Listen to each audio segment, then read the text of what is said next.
중랑구 유권자 여러분 반갑습니다. 저는 김종문입니다. 지난 2002년도 이쪽 지역 서울시 의원이었습니다. 그동안 저는 정치를 떠나서 신학을 7년 동안 공부를 하고 지금 교회에서 전도사로 사역을 하고 있다가 정말 이 나라가 이 모양으로 돌아가는 것이 너무나 안타깝고 해서 세상에 조금 나와봤는데 참으로 이런 일이 내 지역에서 제가 지역을 지켰던 이 지역에서 이런 일이 벌어진다는 현실이 너무나 안타까운데 오늘 이렇게 왔습니다. 그동안 잘 계셨습니까? 오늘 이 행사는요 이렇게 자유연대 기타 이런 단체들이 하고 있지만 이 지역의 유권자들이 저에게 전화가 와서 이 세용교 인간을 그냥 두면 되겠느냐 얘기를 듣고 유튜브를 보니까 뭐 여러 군데 다니면서 광주까지 내려가서 집회를 한다고 하는데 도대체 여기 안 하고 어디에 하려고 하고 있느냐 하는 부탁의 말씀이 있어서 저희들이 여기에 왔습니다. 저는 지금 KBS 시청료 거부 운동을 이끌고 있습니다. 지금 편파 방송으로 인해서 그리고 외국 방송, 종북 방송으로 인해서 이 나라의 자유민주 국가의 정체성이 송두리째 망가지고 있는 현실이 바로 방송입니다. 그리고 공영방송 KBS입니다. 그래서 저는 전국적으로 KBS 시청료 거부 운동 본부를 이끌고 있습니다. 지금 수많은 국민들이 저들과 함께 동참해서 지난 1월 4일에는 10,000명이라는 신청자를 가지고 KBS에 가서 저희들이 접수를 했습니다. 자, 여기까지가 제가 그동안 짧게 제 근황을 말씀드렸습니다. 조금 전에 우리 동료들이 여기서 한 말씀 있죠. 자, 혹자는 이렇게 생각할 겁니다. 설마 그렇겠냐? 또 다른 분리는 그러면 자기 측근을 돌봐줘야지 하는 얘기를 할 수가 있습니다. 그런데 그것도 정도의 차이가 있는 겁니다. 여러분, 저는 여러분께 고백을 합니다. 제가 정치를 떠나고 19대 대통령 총선 때 제가 세영교 의원의 선거 대책위원장이었습니다. 여러분, 제가 선거 대책위원장이었습니다. 저는 정말 회개합니다. 저는 그 당시 정치를 떠나 있었기 때문에 이 지역을 위해서 진정으로 할 수 있는 사람이라면, 일꾼이라면 당을 떠나서 인물을 보고 저는 도왔습니다. 그리고 제가 다니고 있는 성은교회에 8분 찾아와서 저희 목사님을 꼬시고 해서 제가 마지못해 선거대책위원장을 맡았던 겁니다. 저는 얼마 전 TV 뉴스를 보고 우리 성백진 중랑구 의장이 민주당사에 가서 자해소동을 벌이고 있는 현장을 봤습니다. 이 지역의 성백진이 같은 의장은 정말 구청장 한번 해도 괜찮은 사람이에요. 저는 그렇게 생각합니다. 저는 함께 정치를 하면서 많은 대화를 나눴는데 이 지역에는 성백진이 같은 인물도 별로 없어요. 그런데 불공정 경선으로 인해서 오죽 답답했으면 민주당사에 가서 목숨을 담보로 그런 투쟁을 했겠습니까? 참으로 안타까운 것이 이 지역의 현실입니다. 조금 전에 우리 많은 분들께서 서영교가 저지른 그런 악행에 대해서 다 얘기했기 때문에 저는 다시 논하지는 않겠습니다. 그런데 제가 이 지역에서 지켜본 서영교는 충분히 그러고도 남는 사람이다. 이렇게 결론 내리고 여러분께서 그냥 믿어주시면 됩니다.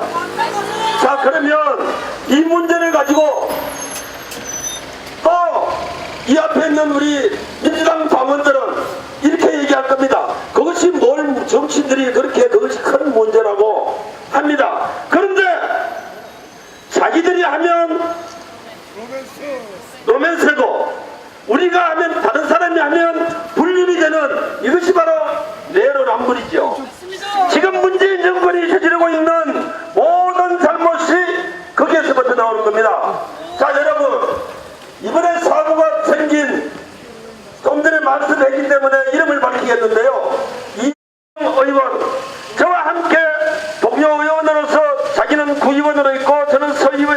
선대위원회이시면서 같이 움직였던 사람입니다. 제가 선대위원장을 할 때 선거관리소장을 이시면서 활동했던 사람입니다. 그건 무슨 말씀이냐? 서영교의 가장 최측근이다 이겁니다. 그것이 확인이 되고요. 그 다음에 우리가 아량을 베풀고 또 사랑을 베풀고 해야 될 것도 정도가 있죠. 성폭행범 자식 얘기를 해서 참 대단히 위험합니다만, 자식 문제지만 성폭행 전과가 있는 아들을, 지인의 아들을 이번에 또다시 문제가 되면 당연히 발찌를 차고 구속이 되죠. 그러니까 어쩔 수 없이 또 그렇게 서영교가 무리수를 둔 겁니다. 자, 이것이 서영교의 문제입니다. 자, 그 뒤에는 또 누가 있느냐? 제가 이 지역에서 살아보니까요, 우리 지역의 이 중랑갑은 국회의원이 2사람이라 그래요. 그런 얘기가 민주당 내에서 나옵니다. 그건 뭐냐? 한 사람은 서영교, 한 사람은 장육식 남편. 이 2사람이 중랑갑의 여러분들 국회의원입니다. 여러분. 자, 세공이 많으면 어떻게 된다고? 그리고 한 집안에서 자해 묻는 일이 생기면 어떻게 된다고? 우리는 통상적으로 다 알고 있죠. 그런 일이 바로 이 중랑구에서 벌어지고 있는 것입니다. 여러분. 조금 전에 우리 동료들이 밝히지 못한 몇 가지 사실들을, 충격적인 사실들을 제가 딱 2가지만 얘기할게요. 이번 법조 비리로 인해서 서영교가 누구를 부른지 아십니까? 바로 청탁했던 그 친구를 중랑구까지 불렀습니다. 어디? 상봉동 가면 도로라고 하는 괜찮고 깨끗한 횟집이 하나 있어요. 그런데 거기에 중랑구로서는 대단한 사람이 왔다고 어도에 들어가면 방명록을 기록합니다. 방명록을 기록하는데 거기에 이 사장이 거기에 기록을 했습니다. 그런데 이번 사고가 생기고 나니까 저희들이 탐문을 해보니 그 방목록이 없어져 버렸어요. 없어져 버렸습니다. 여러분, 이것은 제가 말씀드리는 것이 아니고 그렇다더라 중랑 구민들이 얘기하는 거예요. 여러분 그걸 알고 계십니까? 모르시면 어디 가셔서 자초지정을 한번 들어보세요. 저는 그것이 결코 유언비어가 아니라 이렇게 저는 확신합니다. 또 한 가지, 제가 선대위원장으로 있을 때 조금 전에 김땡땡이라고 했던 미디어 단장 누군지 아세요? 김선주입니다. 김선주 단장. 이 친구가 어떤 인물이냐고 저는 예상하냐면 노무현 시절에 노사모의 핵심 간부였습니다. 이 사람을 서영교 자택에 기거를 시키면서 19대 선거를 치렀습니다. 그런데 선거 막바지가 되고 선거에 당선되고 나니까 이 친구를 서영교가 배반해버렸어요. 그래서 이 친구가 서영교를 북부지검에 선거법 위반으로, 그동안 모든 것을 알고 있잖아요, 선거법 위반으로 고발을 했습니다. 그런데 이것이 어떻게 회유를 했는지 우야무야 끝나버린 사건이 저는 잘 알고 있습니다. 제가 거기에 참고인으로 나선 적이 있기 때문에요. 그리고 또 한 가지 있습니다. 이 친구는 누구냐? 아마도 여러분들의 생각을 바꾸는 것이 뭡니까? 이 나라의 언론이고 여론이죠. 여론 조작의 원유 저륙킥의 일상입니다. 여러분, 저는 그렇게 확신합니다. 이번 브리핑 사건이 터지고 제가 이 친구한테 전화를 해봤어요. 김선주 단장에게. 저하고는 아주 친했으니까요. 전화를 하니까 전화번호가 바뀌어버렸어요. 그런데 지금 새롭게 이 번호를 받은 친구가 하는 얘기가, 아니 요즘 와서 왜 이렇게 전화가 많이 옵니까? 도대체 어디서 전화 옵니까? 라고 물어보니 검찰에서도 전화 오고 유명한 이름을 대드는 알만한 정치인들한테서 전화가 많이 온다는 거예요.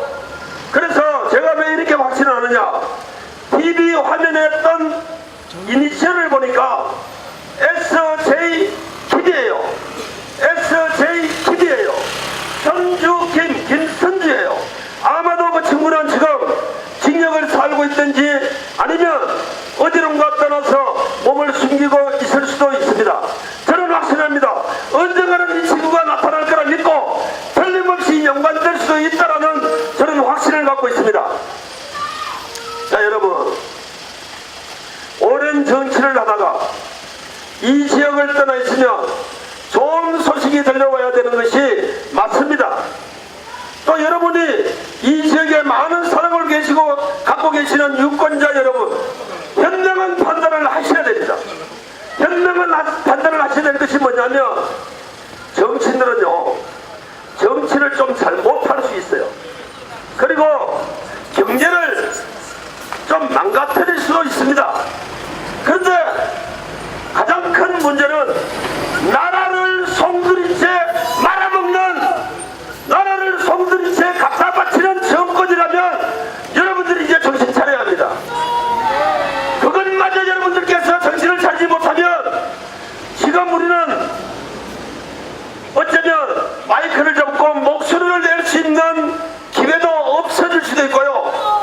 이 자리에 와서 여러분들께서 저희들의 목소리를 들을 수 있는 자유마저 없어질 수도 있습니다. 자, 그것이 현실이 되어서 이제 우리 곁으로 오고 있습니다. 이것이 무엇이겠습니까? 김정은 정권이고요, 공산하고요, 월명같이 베트남같이 나라를 뺏겨버리는 현실이 되면 그런 일이 벌어질 수 있는 겁니다, 여러분. 그리고 또 한 가지, 기독교인들이요, 하나님을 믿는 기독교인들이요, 이 나라가 공산화되면 여러분들 교회에서 기도를 하고 예배를 하고 찬송을 부를 수 있다고 생각하십니까, 여러분? 절대 그런 일이 있을 수 없습니다. 우리 옛말에 설마라는 말이 있습니다. 설마라고 하는 말이 있어요. 그런데 설마가 사람 잡는다는 말, 이런 말 하지 않겠습니다. 세계 각국에서 벌어지고 있는 공산에 대한 나라의 보트 피플을 보십시오, 여러분. 수십만 수백만이 보트 피플이 되어서 대서양으로 태평양으로 어선을 타고 다니면서 난민 신세가 되어 있는 현실을 여러분들 보지 않았습니까?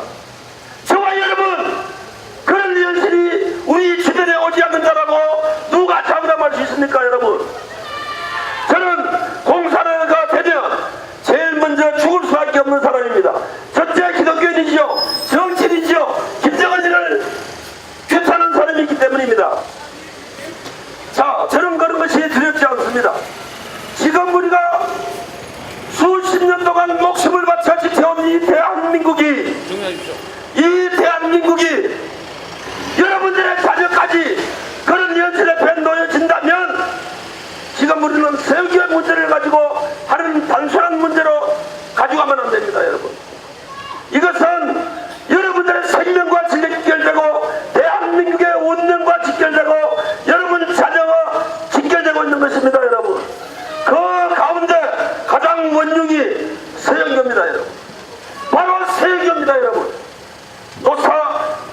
노무현 대통령 시절에 순천호장 관장을 하면서 권세를 누리고 또 세월이 바뀌니까 박원순이를 끼고 놀았고, 그리고 지금은 문재인이 곁에서 알랑방구를 끼고 있는 것이 서영교입니다, 여러분. 여러분 가장 곁에서 여러분들의 생명과 재산과 또 인권을 지켜줘야 할 여러분들의 국회의원이 바로 그런 자기의 권리를 위해서, 권력을 위해서, 욕심을 위해서 간다면 여러분은 어떻게 생각하십니까? 저는 한 사람의 정치인으로서 이런 얘기를 하는 것이 아닙니다. 기독교인에서 얘기하는 것입니다. 그리고 여러분과 함께 같은 정치를 하면서 이마를 맞대고 손을 잡고 함께 웃고 함께 울었던 여러분들의 동료입니다. 중랑구민입니다, 여러분.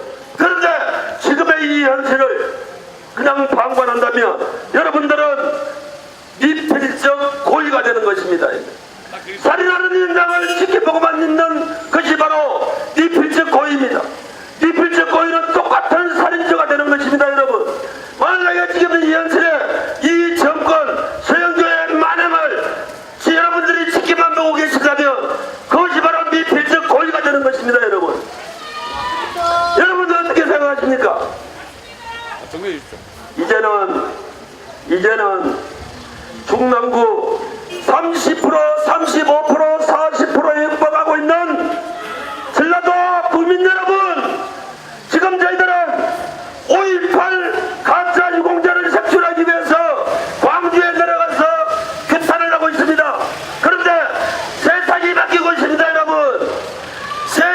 맡기고 있습니다.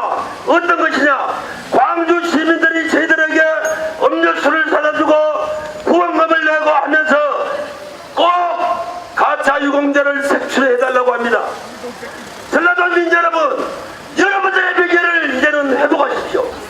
회복하셔서 진정으로 이 나라가 잘못되는 현실을 뒤엎어서 진정으로 민주 투사들이 있습니다. 여러분, 가짜 유공자를 색출해서 바로 여러분들의 전라도민들의 인권을 회복하십시오. 여러분, 저희들이 돕겠습니다.